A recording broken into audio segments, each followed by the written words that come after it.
ఆధునిక యుగంలో పుట్టుకొచ్చిన అత్యద్భుత సాంకేతికత కృత్రిమ మేధ.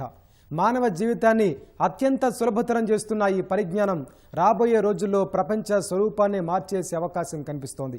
అదే సమయంలో ఏఐతో కొన్ని భయాలు ఉన్నాయి. ఉద్యోగాల్లో కోతలు, సైబర్ మోసాలు పెరుగుతాయని, శాస్త్ర సాంకేతికంగా అగ్రదేశాల మధ్య ప్రచ్ఛన్న లేదా ప్రత్యక్ష యుద్ధాలు జరుగుతాయనే ఆందోళనలు ఉన్నాయి.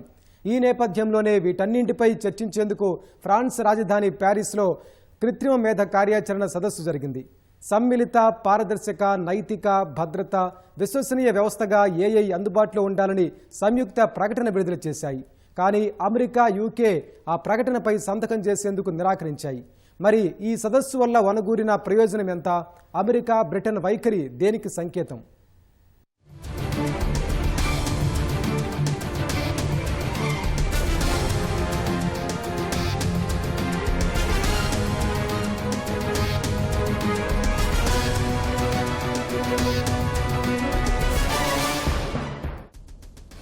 ఇటీవల ప్రపంచవ్యాప్తంగా చర్చల్లో ఉన్న అంశం కృత్రిమ మేధ. మనిషి ఆలోచన సరళికి అనుగుణంగా కంప్యూటర్ ప్రోగ్రాములు రాయటం, మనం అందించిన సమాచారాన్ని విశ్లేషించి యంత్రాల పనితీరును మెరుగుపరచడమే కృత్రిమ మేధ.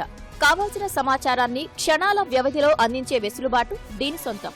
కృత్రిమ మేధకు సంబంధించి ఈ రకమైన సేవల్లో chat GPT, Microsoft, Google, Meta, Amazon వంటి సంస్థలు సేవలు అందిస్తుండగా, ఇటీవల చైనాకు చెందిన డీప్ సీక్ R1 పేరిట ఏఐ మోడల్ ఆవిష్కరించి సంచలనం సృష్టించింది. ఇలాంటి ఏఐ సాఫ్ట్వేర్ల సాయంతో మనిషి ఉత్పాదకతను పెంచుకుంటున్నాడు. అదే సమయంలో ఏఐతో కొన్ని సవాళ్లు కూడా తప్పవనే వాదన ఉంది.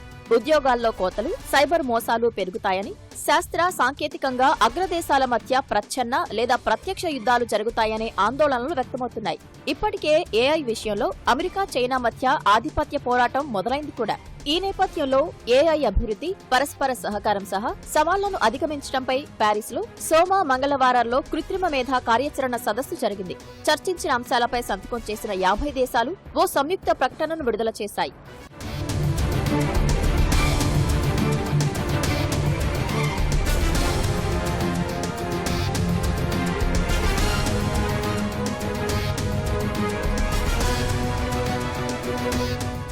ప్యారిస్ ఏఐ సదస్సుకు నిర్ణయించిన నేపథ్యం ప్రజలు భూగ్రహానికి సమ్మిళిత, సుస్థిర కృత్రిమ మేధస్సును అందించడం. కృత్రిమ మేధలో అసమానతలను తగ్గించుకోవాలని, అభివృద్ధి చెందుతున్న దేశాలకు సహకరించుకోవాలని సదస్సులో నిర్ణయించారు.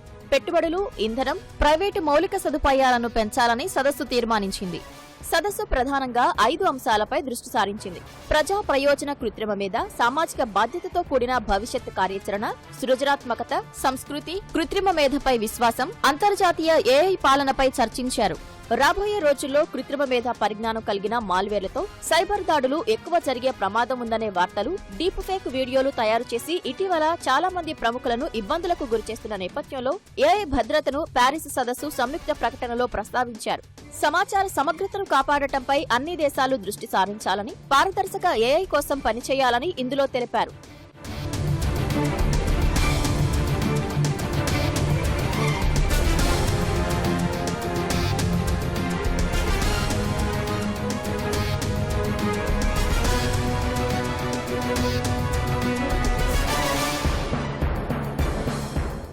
అంతర్జాతీయ ఇంధన ఏజెన్సీ ప్రకారం గూగుల్లో ఒక సమాచార సేకరణకు 0.3 వాట్ హవర్స్ విద్యుత్ కావాల్సి ఉండగా, చాట్ జీపీటీకి 2.9 వాట్ హవర్స్ అవసరం.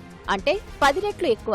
రాబోయే రోజుల్లో కృత్రిమ మేధ కోసం ఏర్పాటు చేయబోయే డేటా సెంటర్లు పెరిగే అవకాశం ఉన్న నేపథ్యంలో 2030 నాటికి వీటికి అవసరమయ్యే విద్యుత్ డిమాండ్ 160% పెరుగుతుందని అంతర్జాతీయ కన్సల్టింగ్ సంస్థ గోల్డ్మ్యాన్ సాచెస్ అంచనా వేసింది. తగ్గించడానికి ప్రస్తుత విలువ ప్రకారం $125 బిలియన్ నుంచి $140 బిలియన్ వ్యయమయ్యే కార్బన్ డయాక్సైడ్ ఉద్గారాలు విడుదలవుతాయి. ప్రపంచవ్యాప్తంగా డేటా సెంటర్లు మొత్తం విద్యుత్ వినియోగంలో 1 నుంచి 2% వినియోగించుకుంటున్నాయి. 2030 నాటికి అది 3 నుంచి 4% పెరగనుంది.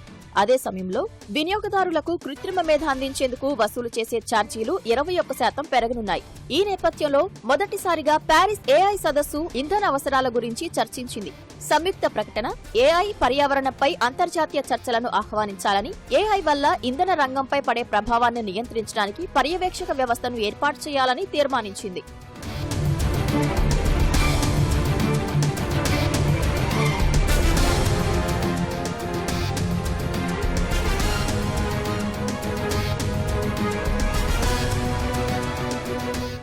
ప్యారిస్ ఏఐ సదస్సులో ప్రధాని నరేంద్ర మోదీ భారత్ వాణిని వినిపించారు. ప్రజలే కేంద్రంగా యాప్లను రూపొందించేలా సాంకేతికతను ప్రజాస్వామ్యీకరించాలని, సైబర్ భద్రత, తప్పుడు సమాచారం, డీప్ ఫేక్లపై ఆందోళనలు తొలగించాలని మోదీ సూచించారు. పక్షపాతాలకు తావు లేకుండా విశ్వాసం, పారదర్శకత పెంపొందించేలా సార్వజనీన కృత్రిమ మేధ కోసం అంతర్జాతీయ ఫ్రేమ్వర్క్ ను రూపొందించాలని పిలుపునిచ్చారు. ఈ శతాబ్దపు మానవతావాదానికి ఏఐ కోడ్ రాస్తుందని, మన విలువలను నిలబెట్టే పాలనను, ప్రమాణాలను సాధించేందుకు అంతర్జాతీయంగా ఉమ్మడి ప్రయత్నాలు అవసరమని మోదీ అన్నారు. ఏఐతో ఉద్యోగాలు పోతాయన్న ఆందోళనలను కొట్టిపారేసిన మోదీ కొత్త తరహా ఉద్యోగాలు పుట్టుకు వస్తాయని పేర్కొన్నారు.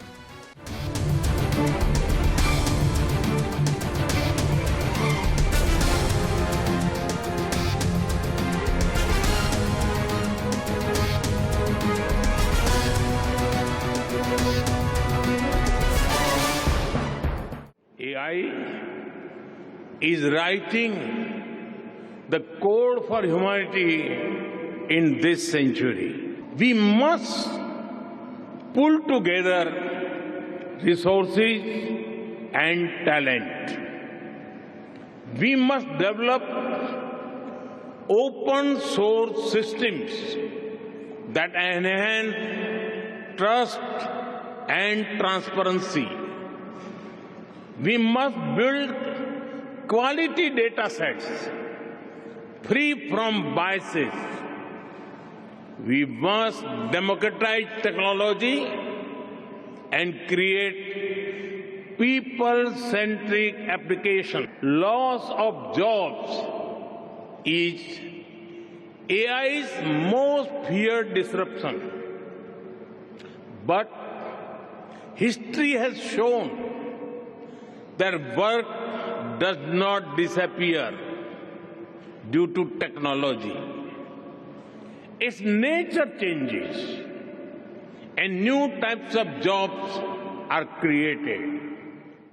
ప్యారిస్ కృత్రిమ మేధ సదస్సు సంయుక్త ప్రకటనపై భారత్, చైనా, యూరోపియన్ యూనియన్ సహా 50 దేశాలు సంతకాలు చేసినా ఏఐ అభివృద్ధి, సవాళ్ల పరిష్కారం సహా అనేక అంశాలను చర్చించినా కొన్ని దేశాలు భిన్న వైఖరి అనుసరించడం చర్చనీయాంశంగా మారింది. ముఖ్యంగా అమెరికా, యూకే లాంటి అగ్రదేశాలు సంయుక్త ప్రకటనపై సంతకం చేయలేదు. ఏఐపై అధిక నియంత్రణ వల్ల పారదర్శకత అంతమవుతుందని అమెరికా ఉపాధ్యక్షుడు జేడీ వాన్స్ సదస్సులో పేర్కొన్నారు. ఏఐ భద్రతపై దృష్టి సారించడం కంటే దాని అభివృద్ధి కేంద్రంగా సాగే విధానాలు ముఖ్యమని అన్నారు. భవిష్యత్తులో ఏఐపై మరింత నియంత్రణ అవసరమన్న ఫ్రాన్స్ అధ్యక్షుడు ఇమ్మాన్యుయల్ మేక్రాన్ వైఖరికి పూర్తి భిన్నంగా అమెరికా ఉపాధ్యక్షుడు వ్యాఖ్యానించారు. బ్రిటన్ ప్రభుత్వం తాము సంతకం చేయకపోవడానికి జాతీయ భద్రత, అంతర్జాతీయ పాలనను కారణాలుగా చూపింది. ఏఐపై చైనాతో ఆధిపత్య పోరు నడుస్తున్న వేళ అమెరికా సహా బ్రిటన్లు సంతకం చేయని నేపథ్యంలో పరిణామాలు ఎటు దారి తీస్తాయో అనే ఆందోళన వ్యక్తమవుతోంది.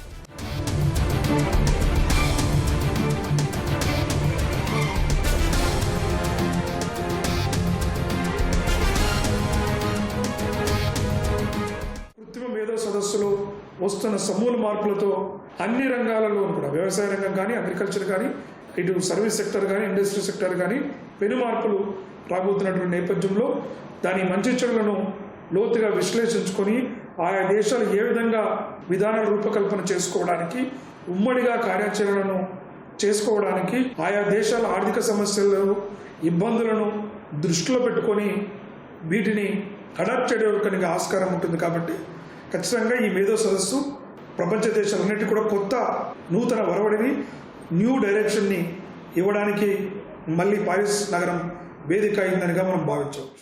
సదస్సు సందర్భంగా వివిధ దేశాల ప్రతినిధులు మరికొన్ని భిన్న వాదనలు వినిపించారు. అమెరికా, ఐరోపా కూటమి, చైనా ప్రతినిధులు ఎవరి వాదనను వారు బయటపెట్టారు. ఆవిష్కరణలో అగ్రగామిగా నిలిచేందుకు అమెరికా ప్రయత్నించగా భద్రత, జవాబుదారీతనానికి హామీ ఇచ్చేలా నియంత్రణలు విధించాలని ఈయూ అంటోంది. అటు ప్రభుత్వ సంస్థల సాయంతో ఏఐలో వేగంగా విస్తరించి ప్రపంచంపై ఆధిపత్యం ప్రదర్శించేలా చైనా వాదన వినిపించింది. అటు ఏఐ వల్ల ఎదురయ్యే పలు కీలక సవాళ్లపై ప్యారిస్ సదస్సు చర్చించలేదనే విమర్శలు వస్తున్నాయి. ముఖ్యంగా దీనివల్ల పెద్ద ఎత్తున ఉద్యోగాల కోత తప్పదనే ఆందోళన వ్యక్తమవుతుండగా సదస్సు దీనిపై అంతగా దృష్టి సారించలేదు.